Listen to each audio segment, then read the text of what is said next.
Most people I know, at least, who want to start a business are very skeptical in terms of working with small scale farmers, obviously, for obvious reasons. But for you, what do you think then are the challenges you've been faced so far working with small scale farmers?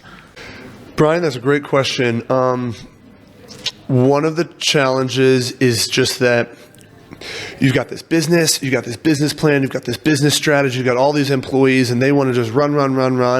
And then maybe a smallholder farmer is just working on a slightly different pace, if you know what I mean, right? I know I am very Mzungu. I talk fast, I walk fast, I think fast. I want things to be done quickly, right? Because this is how startups survive.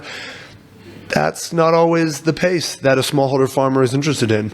Also, I know personally that I'm not out there to steal their land or to rob them of their title deed, but there has been a lot of instances of nefarious people coming and scamming people out of their land. So there's a real trust gap as well. So both of those things combined mean that like we are together, but sometimes we're just going to move a little bit slower than maybe the fast-talking, Mzungu from Virginia wants to happen. So that's number one. And then number two is I would say that it's really important to remember that subsistence farmers, smallholder farmers, not all, but many live a life of economic diversification, right? So when you don't have a lot of life savings, you don't have a lot of money in the bank, you can't put all your eggs into one basket. So they've got a little job over here, they got another opportunity over here, they got a side hustle and a second side hustle over here. So then it's important to recognize that when you are just going to be one portion of their economic opportunity until they realize that this is a really good one and they should invest a little bit more time, energy, and money. And so those are some of the main things that you just really need to take into consideration when you're working with a smallholder farmer population. Yeah.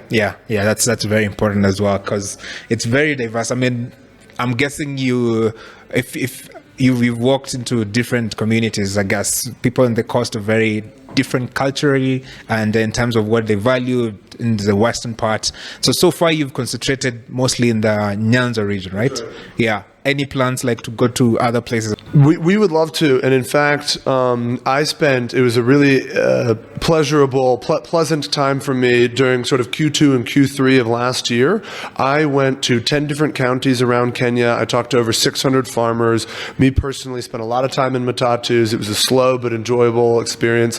And so I know for a fact that there is demand for our products and service all across Kenya, right? Because everybody knows that they can be making more with productivity improvements, and the number one productivity improvement is going to be irrigation, right? So there's no shortage of demand. In fact, I still usually get phone calls, usually 2 to 3 times a month, from people who have heard from from a cousin or a friend, whatever. Hey, can you come and do this irrigation thing in Meru, Laikipia, Baringo, Tana, whatever. We will eventually get all over Kenya, and we will be eventually Pan-African. Right now, our goal is to focus on the sites that we have installed right now, get some of our KPIs where we really want them to be, and then go back to the investment market, fundraise a couple $1 million, and then start putting sites all over the place. But yeah, there's this product, this system works basically everywhere. Not everywhere, but basically everywhere. There's no reason why we wouldn't be basically everywhere in 20 or 30 years.